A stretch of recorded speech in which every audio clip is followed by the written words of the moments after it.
CBS News Miami. Good afternoon, and thank you for joining us. I'm Naja Sherman, and welcome to CBS News Miami's 4 p.m. Quickcast. Let's take a look at today's top stories. We have breaking news off the top. Special counsel reached a decision on Biden's handling of classified documents. The special counsel released a report concluding Biden willfully retained classified information but will not face charges after a year-long investigation. We're going to have more on this coming up tonight at 5.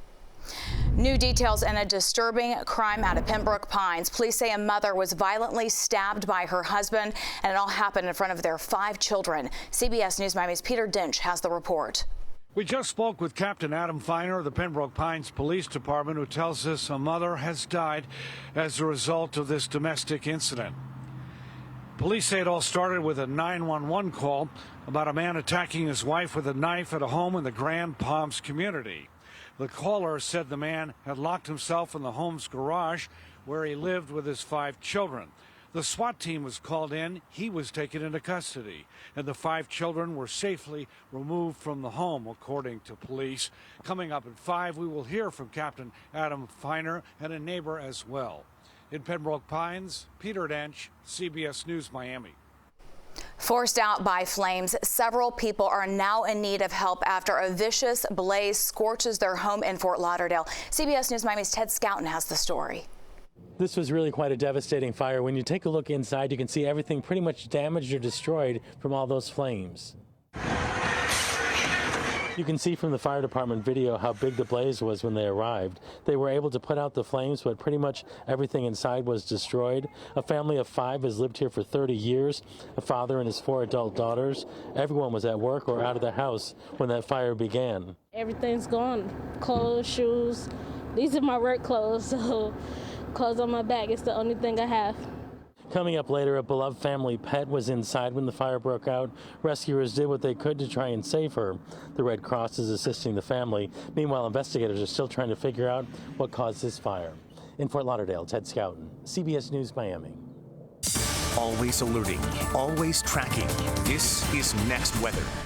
And taking a live look at beautiful downtown Miami, and just pause for a minute, look up to the corner of your screen. That's a rainbow. Oh my God, Cindy, it's so stunning, really beautiful. And just so happens that it's in our camera view there, so beautiful. And you know what a rainbow indicates? It means that we have some showers going on out there. Yeah, some small, little, tiny showers trying to make their way in. But isn't that beautiful? Now we know where the end of the rainbow lies. It's right over Biscayne Bay, isn't it? Oh, that's beautiful. So the sun angle is just perfect for us to see that right now. Temperature 73 degrees, but we made it up to 77 today. Easterly winds, again, a little bit on the gusty side. Right now, northeast at 12, but we did have winds gusting up to 20 miles per hour. And did you know that we had a earthquake late last night, just before 11 p.m. It was about 100 miles to the east of Cape Canaveral. Now, a few people felt it. 40, 50 people felt it anywhere along the Space Coast. So this did not do any damage. It was a shallow quake. It's only about 6 miles deep. It was out over the ocean. But interesting, rare. We don't get earthquakes. There are no faults there. So that's interesting to find an earthquake this close to Florida. So for this afternoon, you can see the upper level flows out of the northwest, but the surface flow from the east, and that's producing just a few showers as some moisture tries to get in here. So just 1 or 2 little showers, maybe a sprinkle or 2. That's about all we're going to see out of this. It's just all due to that easterly flow. Just enough moisture, so for the evening you might find a sprinkle or 2, a light shower again, more likely along the very coastal areas, and those winds will be dying down tonight about 5 to 10 miles per hour, switching to an easterly direction tomorrow, and that in turn will start bringing warmer temperatures too, but we could find some gusts over 15 miles per hour. And because of the gusty winds, we're going to stick with that high rip current risk through Sunday morning now, because these warmer temperatures, folks are going to the beaches. Be careful. Keep an eye out for those rip currents. Tough to see them sometimes, so be careful of getting in that water. High pressure, that's been dominating our weather this week. That's going to slowly make its way to the east, and that's why easterly winds. Our temperatures will start climbing, especially this weekend. Next chance, good chance for any measurable rainfall, really not until Monday night into into Tuesday. And by the way, on Super Bowl Sunday, very nice weather here, except we could see a few showers about midday on Sunday, right around noon, 1, 2 o'clock in the afternoon. It's a possibility. Times get closer to the evening to the game. I think that'll be moving out. So by Wednesday, that cooler air comes back, drier conditions, but not cold, just a little bit cooler. So on Super Bowl Sunday for your watch parties, looking good. Again, early in their day, maybe around noon, there could be a shower or two, but then that clears out. Temperatures are going to top out around 80 degrees. Very nice day. Not too bad also when you head over to the Super Bowl city of Las Vegas. They're looking at nice conditions, but of course, 72 degrees inside the dome. Here's your forecast. Highs tomorrow, 77, 78 on Saturday, 80 on Sunday, and oh yes, near record highs on Monday for a cold front comes through and cools it off just a bit next week. Quite the warm-up on the way. Thank you, Cindy. Well, the cleanup just beginning after a large crane collapsed onto the roof of a home in northeast Miami-Dade. The crane actually fell into a room that had a baby's crib in it. It happened late yesterday afternoon. This was along northeast 111th Street and 14th Avenue. Thankfully, no one was home at the time this happened. It's unclear what caused the crane to collapse. CBS News Miami's Yvonne Taylor speaks to one resident who is impacted by the collapse. His story is coming up later tonight. A semi-truck slams into a concrete barrier wall and burst into flames. This happened near I-75. CBS News Miami's Joan Murray was there. And I'm here on the Florida Turnpike where it meets 75 southbound lane. Still quite a mess behind me. Now, what Florida Highway Patrol says about 8 o'clock this morning, a tractor trailer going southbound lost control around I-75, that exit, and ended up crashing into 7 vehicles. The driver of that tractor trailer then hit a concrete barrier wall, overturned, and caught fire. What we understand from the Florida Highway Patrol is one person had to be airlifted to the hospital, a handful of others treated on scene, but it is taking some time to get this tractor trailer off the highway. In the meantime, the southbound lane of the Florida Turnpike remains shut. You're advised to avoid this area until that accident is clear. Reporting in Miramar, Joan Murray, CBS News, Miami. Stay with us. More news when we return.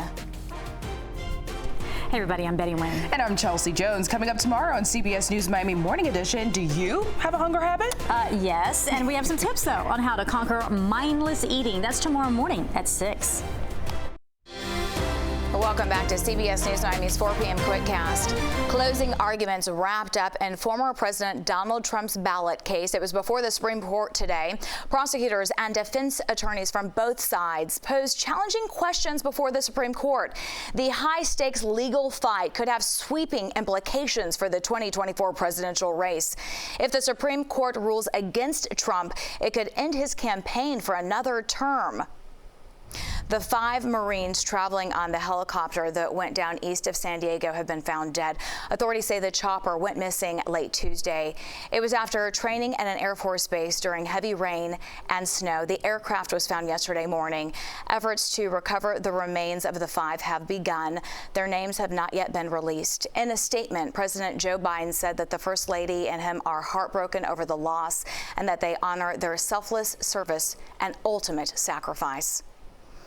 Valentine's Day less than a week away, and if you're looking for a little romance, now is the time to be extra careful online. National correspondent Usher Qureshi has the warning. We found out there's a growing chance that the person you're chatting with on a dating app may not be human at all.